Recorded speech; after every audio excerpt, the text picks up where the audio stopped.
Hey, yo, what's up? What's up? Yeah, for those who don't know us, as Blake said, my name is Dane, and this is my beautiful wife, Summer. Uh, hey, before we get started, I want you guys to kind of get to know us a little bit. So I want to highlight just how different Summer and I are. I think a huge difference that, I'm a little embarrassed of is that Summer is an amazing morning bird, right? Gosh, she will, if we don't have much going on in the morning, she will get up, she will go for a run, she'll come back, she'll take a shower before I've even thought about getting out of bed. It is absolutely ridiculous. And I'd like to say I'm a night owl as well, but I'm a go to bed early, wake up late kind of guy. I don't know. I don't know what I am, but Summer's an amazing morning bird. Obviously, you can look at us, you can tell I'm pretty tall. Summer is, tall for a fifth grader, she's short, okay, all right, but I love it. I love it. I like to whip it up in the kitchen. I'm not ashamed of it. I love cooking up some awesome meals, enchiladas, pasta. Man, I like making smash burgers. I love whipping up in the kitchen. Summer, she likes to throw like a bunch of random raw veggies and then call it a bowl. You And add rice, I and sauce. guess. Is that even a meal? I don't even know. I think a huge difference though that we see is just how we like to spend our Saturdays, right? We got nothing going on, so what do we like to do? Well, Summer's like, well, gosh, I already said she's a morning bird, right? She's like, let's get up early, let's go hit a coffee shop, go find a bakery to go get a croissant or something, a little chocolate croissant. You guys know what I'm talking about. She's like, and then after that, we could go, I don't know, take on Mount Lemon, just hike bottom to top. And then after that, just go for a walk around the park and then go look at the sunset. And I'm like, that sounds really great, but if we do that, how am I going to sit and watch March Madness all day? Right? How am I going to sleep in if we do that? I was talking to someone earlier today, and he was like, I can have a day where I'm resting a lot, and then it hits like 1 or 2, and then I start getting antsy. I need to go do something. And I look at him, I'm like, dude, that's usually when I'm taking nap number 2. Is that around that time? That's kind of how I am. Summer's more like, I got to go be active. I'm like, I'm trying to get as deep in this couch as possible, to be quite frank. Summer's a lot more extroverted than me. I'm social and all that stuff, but, she really loves spending time with people. Like, it really fills her up. I love spending time with people, but gosh, do I love some good, alone time. Sit on the couch, watching March Madness. You guys know what I'm talking about. Here's the thing, though. As much as I love watching March Madness, here's a huge difference about us. Summer is really good at making a March Madness bracket. Unlike me, Summer is far better than me. In fact, in every single March Madness group we're in, she is in first place right now. It's amazing. We're in a group that has hundreds of people, and she is in first place. If you guys have a bracket and you look at the number next to it, mine says 99.9. If you know anything about it. Yeah, 99. She doesn't even know what that means. It's incredible. It's amazing. She's so good at that. And I love our differences. I love the fact that we're different because we really push each other and help each other. I slow her down. She speeds me up. Even the fact that we're tall and short, if we start having kids, gosh, is that going to be a gamble? How tall is that kid going to be? I have no idea. Is it going to be tall? Is it going to be short? Is it something in between? It's like going to Vegas, baby. Playing with house money. You don't know. It's like gambling. So here's I just love the different traits we have, the personality, all those different things. I want you guys to discuss this question. Hey, what are your favorite traits about yourself? Talk to people around you. What are your favorite traits about yourself? Gosh, all of us have traits that are unique. We have traits that we love. We have traits that we probably don't really like. But here's the thing about our traits, is that the traits about ourselves, they partially make up the topic that we're talking about tonight. And tonight we're talking about something that we've all thought about. It takes up a lot of our lives. What we're talking about is our image. We're going to be talking about our image tonight. And here's what we mean when we say image. What we mean is it's the way that you think or you want people to perceive you, or the way that you perceive yourself. So when you hear the word image and we talk about this topic, a lot of things might come to mind. Maybe you're someone that's obsessed with your image. It's what you think about when you wake up and get ready in the morning. It's what you think about throughout the day and as you go to bed and replay conversations at night. Maybe you're someone who's crippled by your image. who has a lot of social anxiety. And as you walk into conversations or interactions, what you're thinking about is what the other person thinks about you. Maybe you feel like a phony, or you feel like no one really knows you because you change the way that you act, the things that you say around different people. Or maybe you're tired of being a specific person or having a specific image, but you're a little fearful of making any sort of change for what people would think about you changing your image or your personality. Or maybe you're in this room and you have the perfect image.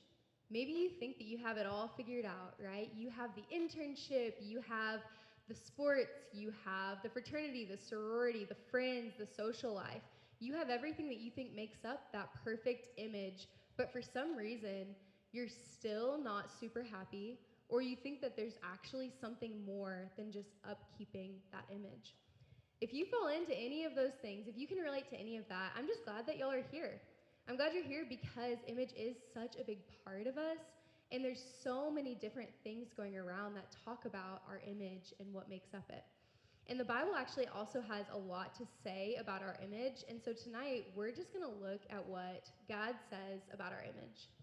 Yeah, and so to kind of start, I want to go back to the very beginning of the Bible. I'm going to go back to the first book and the first chapter of that book in the Bible. It's Genesis 1.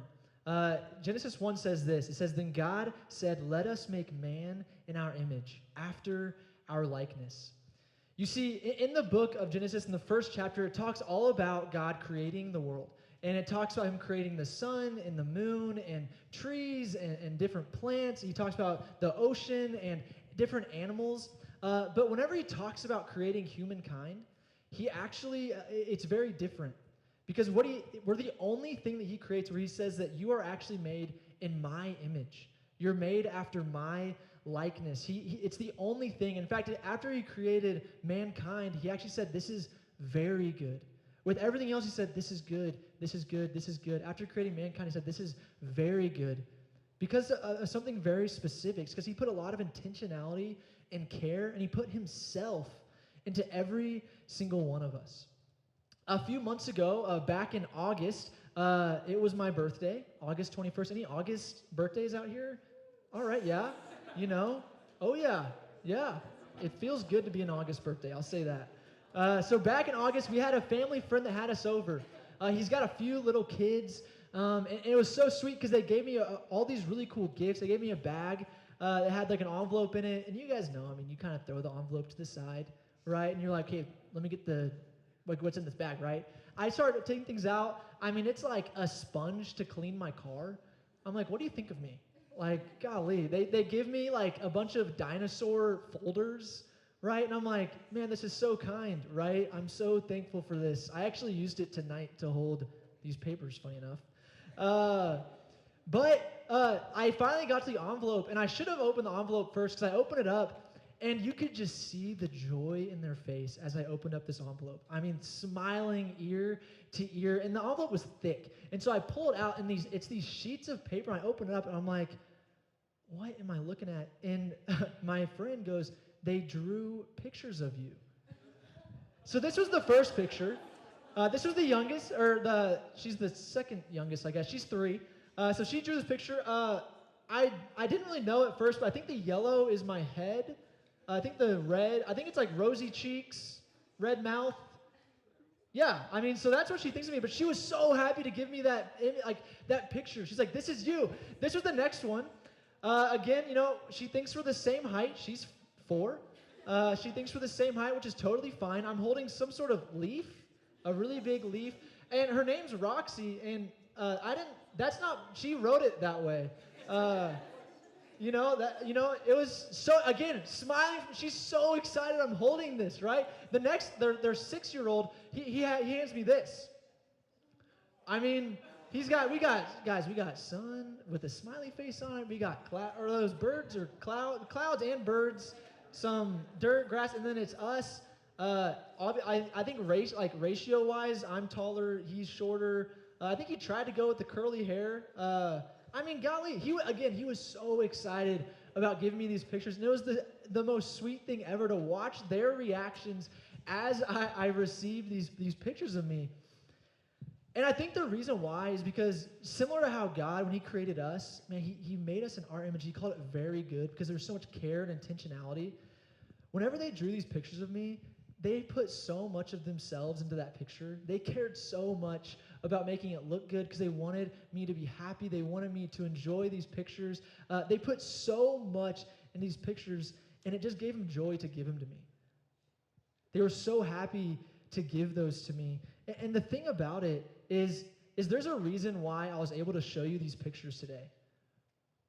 There's a reason why I didn't have to scroll back on my phone to find these pictures. I have these pictures still today. I have these pictures in that envelope, and we were able to pull out and have these pictures. Here's why. I don't have the heart to throw away those pictures. They worked so hard on those, and they cared so much. It gave them so much joy to give me those pictures. I don't have the heart to throw those away. You see, God put so much intention to making us in his image, and he was so intentional about it that he wants more than for us to just not think about that and start worrying to build my own personal image, my own personal perception. And instead, he wants us to take care of the image that he gave us. You see, God gave us an image to shepherd. God gave us an image to shepherd. I lived a lot of my life trying to build my own image. I mean, I go back to in high school, in freshman year, changing the way that I acted or treated others or whatever it was, and it always left me frustrated. It left me anxious. It left me unsatisfied. And I think the reason why is because I had it all turned around. God created an image for us to shepherd, not an image for us to build on our own. And I was doing that my entire life. And so the Bible tells us we have an image to shepherd. The Bible tells us that we are a reflection of God, and that image is one that we should take care of. And so the question is, how do we do that? Right? How do I actually do that? That sounds great. That sounds awesome. But how do I actually go about trying to be a reflection of God, trying to shepherd this image? Summer, what do you think? So I want to introduce you guys to a guy in the Bible. His name is John. He was known as John the Baptist because he went around baptizing people. And something that you need to know about John is he had a ton of followers. And when I say that, I don't mean like they saw his life from afar, they clicked the follow button. I mean, they literally, physically followed him. Like they went where he went, they did what he did, they said what he said, they literally followed him. And here's the thing, all of those followers, they all left him when Jesus came along. When Jesus came, all of John's followers decided to turn from John and to start following Jesus. And I don't know about you guys, when I thought about that, I was like, man, I would be upset. Like, that would be kind of awkward. You know, you see Jesus across the street and you're like, those were my people. But You're welcome, Jesus. But here's the thing, is this other guy in the Bible comes to John and he's like, oh my gosh, all your followers, where did they go? What do you think about this? They're gone, they've left you. And this was John's response. He said, he must increase and I must decrease. How surprising is that? Who responds like that? I can't say that I would. I mean, I really think I would be upset and hurt by it. But the thing is what John is saying here is that Jesus should be known, that he should be followed, that he deserves to be in the spotlight.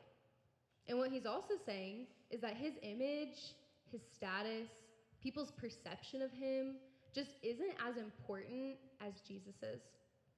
That John was comfortable in the shadows of Jesus. He didn't need to be in the spotlight. And so what he was realizing is what Dane was talking about. He realized that his image was to be a reflection of God. His image was to point people to God, not point people to himself. And so we want to help give you guys some really practical ways to do this, to do what John was saying, to increase God and decrease ourselves. And so we're going to give you guys 3 areas to increase God's image? Yeah, so the first area we're going to look at is the idea of social image. Here's what I mean when I say social image. It's how do you try to manage your perception or your status or your image around different groups of people, right? I mean, we're all in different clubs. We're all in maybe a fraternity, sorority, or sport, or we have family. We have all sorts of different friends around campus. And what do you do to try to manage their perception of you or manage their image of you? And so that's kind of what we talk about when we say the word social image.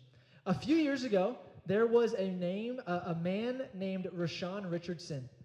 Rashawn Richardson was a high school basketball player in Dallas, Texas, and he was an absolute stud. I mean, as a sophomore in high school, he was treating these high schoolers like they were little boys.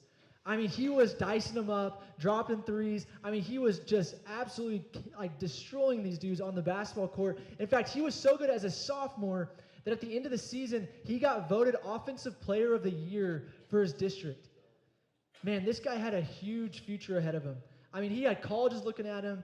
He was hoping to go play in the next level, whether college or even overseas or in the NBA. He wanted to play professionally. He had all these different things he wanted to do, and he had the ability to do it. He was so good. He was dominating on the basketball court. But at the end of that season, it all came crashing down. The future of college, the future of playing professional basketball, all of it came to an end. It came crashing down. What happened with Rashawn Richardson? Well, a few of his teammates and his coach and even some other coaches, they quickly realized that, no, this guy's real name isn't Rashawn Richardson. His real name is Sidney Gilstrap-Portley. And Sidney Gilstrap-Portley is actually 25 years old. This guy, man, he wanted a second shot at high school basketball so bad that he made up an entire lie, faked everything. He went to high school classes just so he could get another shot at playing high school basketball. Here's the thing, guys. I can't say I haven't been tempted to do the same myself. Listen, I wouldn't mind to go back and give it a second shot, all right? I wouldn't mind it, all right? I won't. I don't have the guts that Rashawn did. Here's the thing. He created a whole lie to change the way that his status was, to change the way people perceived him. He made up a whole lie in order to manipulate his social image. And here's the thing. I know when you guys hear that, you're probably thinking, I am nothing like this guy. But I think in little ways, we're more like him than you think. Yeah, I think of my freshman year. I think of the friends that I was making. They were in all different areas on campus, different clubs and organizations and classes. And here's the thing is, like Rashawn Richards, I was putting up a front to all of them. If I was around my friends that went out 3 or 4 nights a week, then I was going to act like them. I was going to go out 3 or 4 nights a week. If I was with my friends that went to church or went to StuMo, then that's what I was going to do. I was going to follow and conform to the people that I was around. And the thing is when I was around those people, I didn't want them to know about like my other lives. You know, I didn't want my friends that I was drinking with to know that I was also like maybe interested in faith. And I didn't want my friends in StuMo and at my church to know that I was going out. And so I kept my lives really separate, all because I just wanted people to accept me. I wanted the friends to think that I was who they thought they were. I wanted to be who they wanted me to be. And you guys might not be able to relate to that. Some of you may, but I'm sure that some of you are more consistent than I was, that maybe you're the same around all of your different types of friends. But if you maybe exaggerate stories or tell little white lies to make yourself sound better or more fun or smarter, or maybe if you spend your time comparing yourself or feeling the need to impress other people and talk only about yourself, then you're probably actually more similar to me than you think, because at the end of the day, all of these examples that we've given you all revolve around one thing: yourself, right? It's building your image. It's being self-focused. And it's interesting because if we're trying to increase God's image through our social image, he actually says to do the opposite. He says, instead of being me-focused, I want you to be others-focused. And this is what he said in Philippians says, "Do nothing out of selfish ambition or vain conceit. Rather, in humility, value others above yourselves, not looking to your own interests, but each of you to the interests of others." This sounds so different than everything I just explained, right? He's saying to value other people above yourself, to look to their interests. And as you move away from trying to impress people, trying to build up your own image, you'll become more genuine. Along the way, you'll be more honest with people, you'll become more yourself, and in that, you won't feel the need to exaggerate your stories or to compare yourself or to shift your morals or your opinions depending on who you're around. And you'll actually be more focused on other people. You'll start to care for them, you may start to serve them, and that is all increasing God's image. And so the way to increase God's image in your social image is just by being others focused. And then the second area that we want to increase God's image is through our media image. And so this one's going to sound pretty straightforward, but similarly to social image, it's just how you manage your image or your perception on your social media specifically. So how do you act? What do you say? What do you post on your Instagram or your TikTok or your other accounts that make people think a certain thing about you? And we want to help you guys answer the question, how can I increase God's image in this area? Yeah, a little less than a year ago, I was super into this influencer guy. He made YouTube videos. I mean, this guy was an absolute stud. I mean, he was yoked out of your mind. He had an awesome beard, which is always a good thing to follow. And the thing about him, I know a lot of y'all have probably heard of this guy's name. He went by the name Liver King. Man, I loved Liver King. I loved watching his videos. Going back to your ancestral ways. Golly, I loved it. It was all about eating raw meat. Man, right? Getting a ton of sunshine. My favorite, though, was he was all about walking around barefoot. See, you know why? Because you can get more attached to the gravitational forces, the magnetic forces of the earth. Gosh, it was amazing. He had a massive following. So millions of people were following him and trying to do what he said. It was incredible. Here was a problem, though. Here was a problem. Not too long after his major blow up, someone started looking into his finances.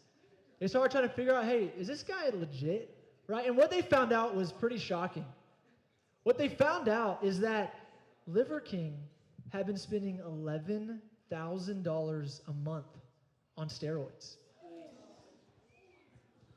Listen, I can't speak for our ancestors thousands of years ago, but I don't think they were spending $11,000 a month on steroids.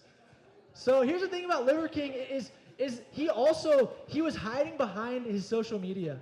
He was trying to be someone that he wasn't in order to build a following, right? When I think of Liver King, I think if he was someone who came to social media and he acted like a taker. Right? He was going to social media not to genuinely help people, not to help them live a healthy lifestyle, not to help them become yoked just like him, but instead he was coming to social media to get the attention, to get the fame, to get the fortune that came along with it, to get the respect.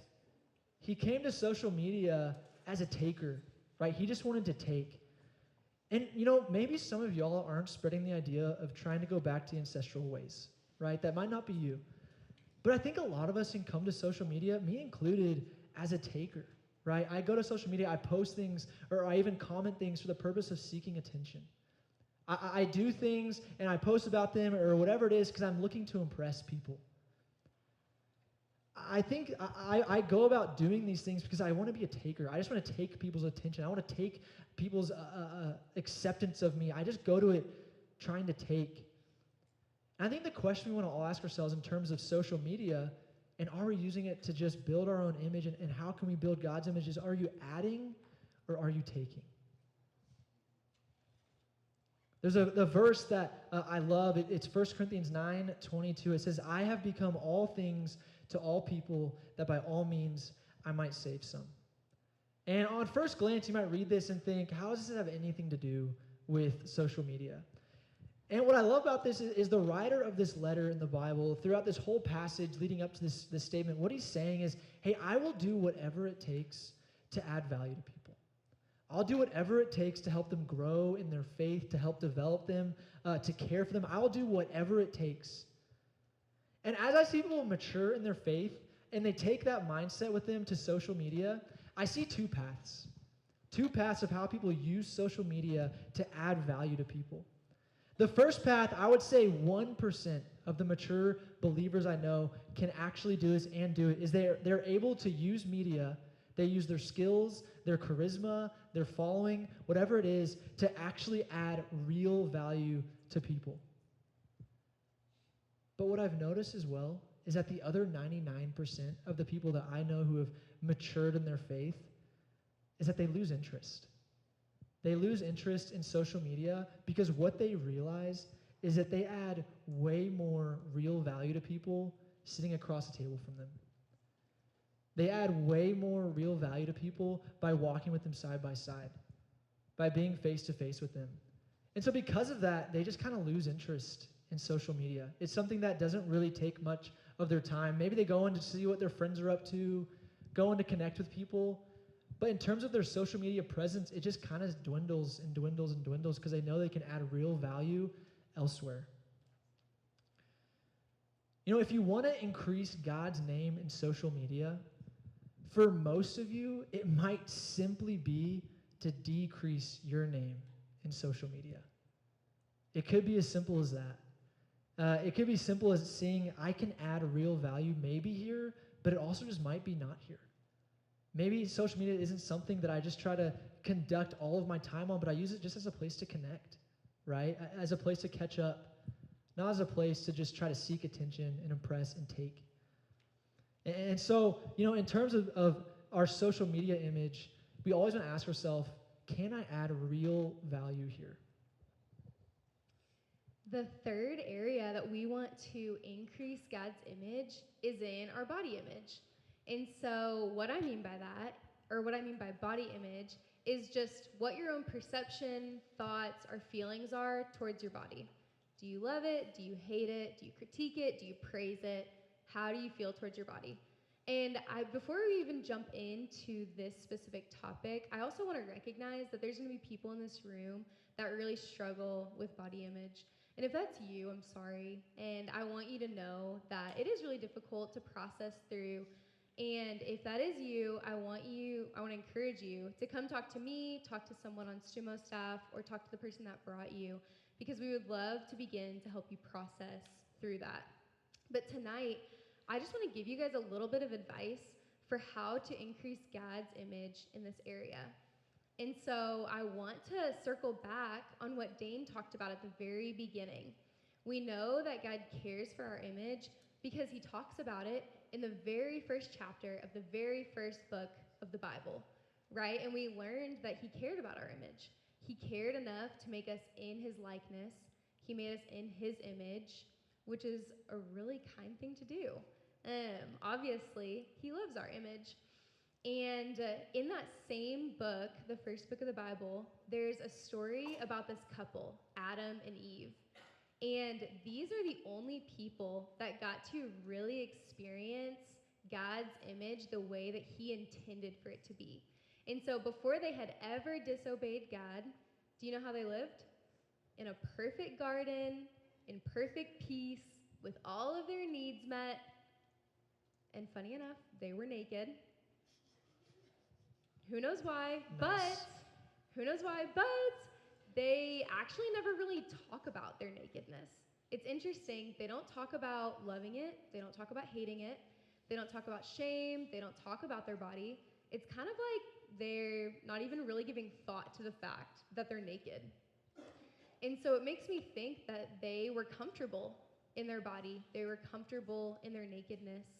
But it's interesting because we see the first time that they ever disobeyed God, their initial reaction was to hide.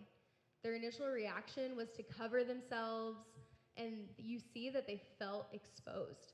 And so they started to feel shame, they started to feel discomfort in their body. And when we talk about this, you can kind of see the difference between like them being content in their body and them being discontent. And even as I keep going, I am not saying that I want y'all to be so content in your body that you're running around naked. But we are going to talk about what it looks like to be content versus discontent in your body.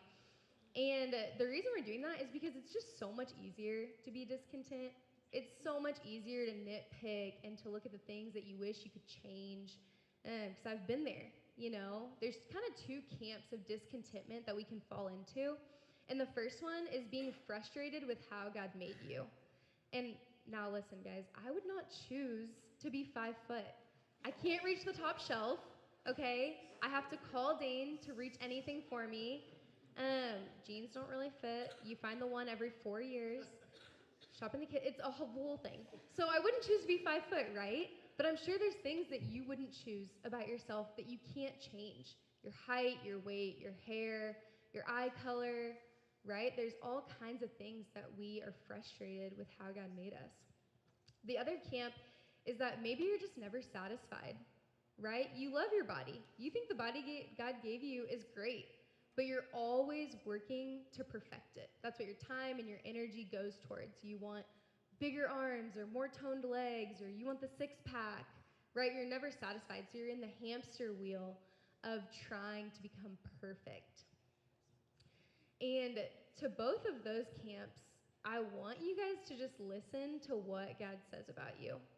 In Psalm 139, he says, "For you created my inmost being. You knit me together in my mother's womb." Which, kind of a weird line. We're not going to sit there super long. But what he's saying here is that before you were even born, God chose everything about you. He chose your facial features, your eye color, your hair, your height. He chose everything. The inward, the outward.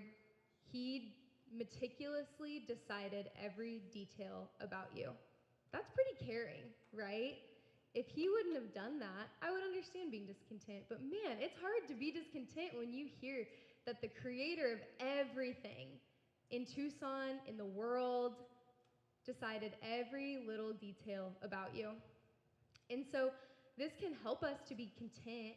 And to be content allows you to have freedom to be healthy without becoming obsessed. It allows you to find freedom to look past insecurities that you can't change.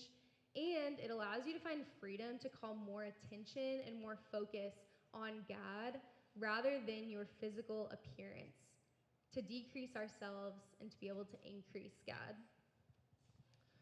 Yeah, so I want you guys to do a quick discussion. I don't have the questions on there, but we talked through the idea of social image, how to increase God and decrease yourself. We talked through the idea of media image, on how to increase God and decrease yourself. And then Summer just talked about body image. So I want you guys to discuss with people around you, which of the three do you find yourself trying to manage the most? And then what is one thing you can do to begin increasing God's image in that area? So talk to people around you. Yeah, what we do with our image is so important. I want to tell you guys about a guy named C.T. Stud. Here's a picture of him. I mean, what a beast. I mean, he looks like a stud, right? C.T. Stud. C.T. Stud, he came from a wealthy family in England, and this guy was a beast cricket player. I mean, he really lived out his name. It was like in the early 1900s, and he was known all across England as the best up-and-coming cricket player. He was praised all through the country as like the next face of the sport, right? Imagine like Victor Wembanyama, all y'all people who know basketball, like he was like the next face of the sport. Like everyone was so excited for him to come up the ranks and be this professional cricket player. Well, the thing about C.T. Stud is at the same time in college, as he was getting all of this momentum with his cricket career, he started growing in his faith. And he began to see that he wanted to spend his life increasing God's name way more than he wanted to increase his own name. And so after college, CT actually gave up cricket. He gave up cricket, and what he did is that he moved to China. He moved to China in order to tell people about who Jesus was. He found it way more valuable, and he found it way more better with his time and his skill set to instead go and try to add real value to people's lives in China. He spent time in China. He then spent time in India, and then he finished the last years of his life in Africa. C.T. Stud is willing to give up all of his wealth. He was willing to give up all of his status. He was willing to give up fame in cricket. He was willing to give all of that up for the purpose of increasing God's name. When CT got to the end of college, he said, he must increase and I must decrease. Man, I love that story of CT Stud. I look at this room and, all of you guys, I don't think all of y'all are going to go to China, right? I don't think y'all are going to spend some time in India maybe, and I don't think you're going to spend the last years of your life in Africa. That's just an assumption. I don't know. You could. But here's the thing about CT Stud is that, man, he was able to even look at what he was doing and say, how can I increase God's image? And we can all make that decision now in the life you live. I mean, think about the friends you have, the family you have, a future career and a future job. Imagine the impact you could have if in every single one of those spheres you decided to say, how can I increase God's image here? How can I decrease my own image here? Imagine the impact. Imagine the value you would add to people's life. Imagine how much they would feel cared for and loved for. You know what would follow you if you made that decision? What would follow would be lives changed and legacies built.